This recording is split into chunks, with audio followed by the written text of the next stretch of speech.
Je me tourne vers vous, Mickaël Ouama. Hier, vous avez été condamné donc à 24 mois de prison, dont 9 fermes pour la séquestration de 2 cadres de Goodyear. C'était en janvier 2014. Je rappelle le contexte. Vous luttiez contre la fermeture de l'usine et la suppression de 1143 emplois. Une lutte qui a duré 7 ans et qui a abouti à la fermeture de l'usine début 2014. Jamais des salariés et des syndicalistes n'ont été condamnés à de la prison ferme en France? Jamais. C'est la première fois depuis la Ve République. Ouais. Il y a déjà eu en fait des amendes, 1500 € d'amende en 2010 et en 99 une condamnation à 2 mois de prison avec sursis. À chaque fois c'était pour la rétention de personnes. C'est effectivement une première et le verdict a suscité de très nombreux commentaires politiques. Ils vont aller derrière les barreaux, dans une cellule, juste parce que ils ont participé à une action pour défendre leur emploi. C'est absolument insoutenable, ça soulève le cœur de dégoût. Je peux comme vous constater que c'est une condamnation très lourde. C'est pourquoi j'ai tenu à exprimer à la fois ma solidarité mais aussi mon émotion. Nous sommes dans un état de droit, la justice s'est prononcée, la violence ne conduit à rien. La séquestration, la violence, ça doit être banni dans notre pays. Ce qui est aussi important, c'est de penser aussi à ceux qui ont été victimes de ces agissements. On a le droit de ne pas les oublier aussi. Alors, Mickaël Ouama, est-ce que la violence fait partie de la lutte syndicale jusqu'à la séquestration? La violence, c'est d'abord de perdre son emploi. Quand on est dans un groupe comme Goodyear qui fait 2,5 milliards de profits après impôts, qui verse 800 millions d'euros de dividendes aux actionnaires, qui délocalise la totalité de notre production, nos machines, et qui décide de fermer notre site industriel et de mettre 1170 personnes à la rue avec 12 suicides depuis la fermeture de l'usine, personne n'en parle, ça c'est de la vraie violence. Des divorces, des ventes de maisons, des enfants qui sont désœuvrés complètement parce que le papa a perdu son emploi. Moi, je pense que la violence aujourd'hui, c'est celle-ci. Notre rôle à nous, en tant que syndicalistes, ça a été le suivant, c'est quand les salariés ont appris qu'ils pouvaient plus se battre pour garder leur emploi, ils sont arrivés dans une salle, ils ont convoqué 2 personnes de la direction. Je trouve que c'était ces 2 personnes-là. Quand moi je suis arrivé dans la salle, il y avait déjà 300-400 personnes qui étaient vraiment très en colère. Et mon rôle, il était simple, c'était d'essayer de maintenir un calme et de faire en sorte qu'il n'y ait pas d'atteinte physique qui soit portée à ces 2 personnes, ce qui a été le cas. Ça aurait pu arriver?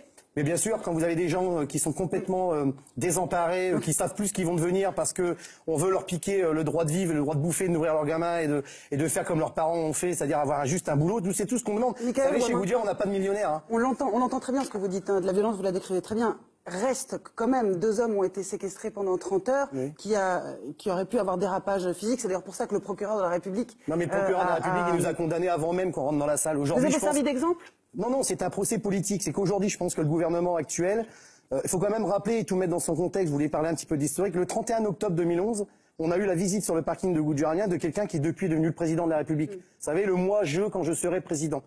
Aujourd'hui, il fait pire que ce qui avait été fait avant, alors que quand on a voté pour lui, on s'était dit on va enfin se débarrasser de ce qui s'était passé avant pour essayer d'avoir mieux. Non seulement notre usine est fermée, et en plus maintenant on va aller en tôle. On va aller en tôle parce qu'on a tenu tête à une multinationale puissante, et qu'aujourd'hui, moi je continue avec d'autres camarades de la CGT de dire que ce que le gouvernement est en train de faire, c'est une catastrophe sans nom. On est en train d'écraser la liberté d'expression, on est en train d'écraser les droits et les libertés des salariés, et tout ça, ça cache en réalité la casse du code du travail qui arrive avec Macron. On va plafonner les indemnités de licenciement pour les salariés dans les TPE, PME. On est en train de faire le travail du dimanche pour tous. Et tout ça sous couvert de l'ultralibéralisme et du travail pour tous. 40 milliards d'allègements de charges pour les multinationales, pas un emploi créé, le chômage qui continue. Je pense qu'à un moment donné, il va forcément se passer quelque chose parce que les gens vont pas pouvoir continuer à s'écraser. Et moi, je tenais à passer un message. Je l'ai dit à chaque fois que j'ai eu l'occasion de le dire. Je demande aux gens d'arrêter d'exprimer leur colère dans les urnes, en votant Front National. La colère doit s'exprimer dans la rue, de tout temps. Il y a eu 36, il y a eu 69. Il s'est passé un certain nombre de choses. Les gens sont descendus dans la rue.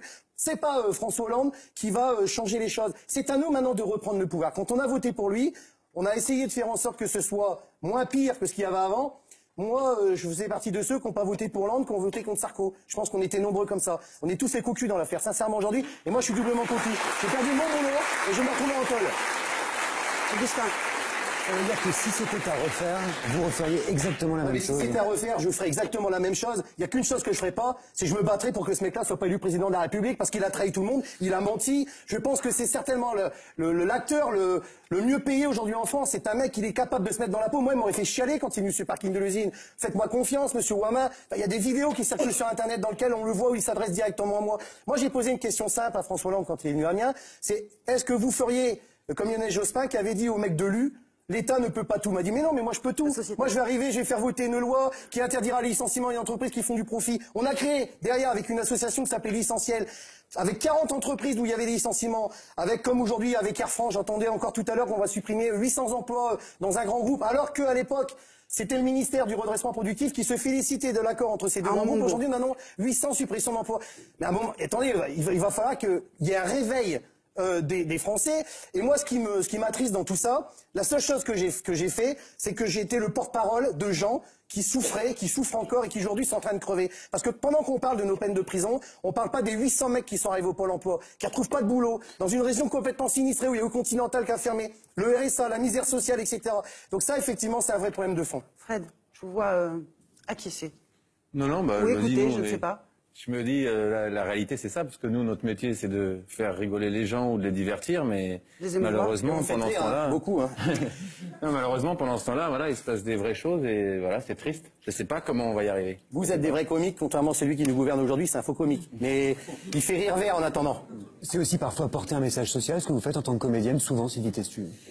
Oui, enfin, en tout cas, c'est avoir une sensibilité à ça. Enfin, c'est très touchant parce qu'on se dit, finalement, il faut quand même qu'on remette en question les choses. C'est pas normal que, je sens, comme il est en colère, comme il est, et c'est quelqu'un qui a perdu son travail. Et c'est vrai que quand on n'est pas entendu, la haine, oui, vous avez raison. On peut pas enfermer les gens, mais en même temps, comment on fait quand le dialogue est rompu? Comment on fait quand sa vie s'écroule alors qu'on y croyait? Comment on fait? Je veux dire, on a l'impression aujourd'hui que c'est aux citoyens de régler les problèmes. Et puis surtout qu'on a été médiateur pendant ces 30 heures. C'est-à-dire que nous, quand j'ai appris que les forces de l'ordre venaient chercher ces deux personnes, c'est ce que j'ai dit à la barre au tribunal, mais de toute façon, j'aurais pu m'exprimer pendant 150 heures. Elle n'en avait rien à foutre, j'ai été condamné d'avance parce que c'est une décision politique. C'est pour ça que vous nous parlez de politique. Mais non, mais attendez, je suis effondré. On fait partie d'une génération. En 81, quand mon père Mitterrand était au pouvoir, mon père était content, on dit envoyé, ça y est, on arrive enfin les socialistes au pouvoir. Mais qui aujourd'hui peut croire un seul instant que ces gens-là sont encore socialistes? C'est tout sauf des socialistes. Le socialisme, c'est pas ça. Aujourd'hui, on a un Premier ministre qui est de droite, et vous avez un mec qui s'appelle Macron, qui laisse croire à tout le monde que c'est le ministre de l'économie, c'est un banquier, il est pété de pognon. Enfin, je veux dire, de toute façon, ils sont complètement en déphasage avec la réalité. Et oui, je suis en colère, mais dans le même temps, je reste persuadé que l'appel qu'on est en train de faire, parce qu'on fait un appel, on a mis en place une pétition sur Internet qui s'appelle « On est tous des goudeurs », qui est arrivée presque à 20 000 signatures en 3 jours. On va faire appel, et le jour de l'appel, j'ai demandé à ce que toutes les organisations syndicales, que tous ceux qui veulent démontrer qu'en France il y a des libertés et des droits, il faut qu'on soit présent, parce que je pense qu'à un moment donné, on peut pas enfermer des syndicalistes, parce qu'à un moment donné, ils ont essayé de sauver leur emploi. C'est-à-dire, on n'a rien fait de mal, on n'a rien fait de répréhensible, si ce n'est qu'aujourd'hui, il y a un acharnement total, parce qu'on fait peur. On fait peur au pouvoir en place, parce que on a la possibilité de venir dire des choses. Mais moi, la possibilité que j'ai aujourd'hui, je pense que les autres goudeurs le diraient de la même façon que moi. On a été vendu par quelqu'un qui nous vend du rêve. Et c'est d'autant plus douloureux parce que franchement, on s'attendait à tout sauf à ça. Et je suis écœuré, franchement en colère, mais très déterminé aussi à ce que les choses changent. Juste pour terminer sur cette histoire, moi j'ai entendu quand même de tous bords politique dire après les attentats de Charlie, la liberté d'expression c'est importante, liberté, égalité, fraternité, j'en passe et des meilleurs.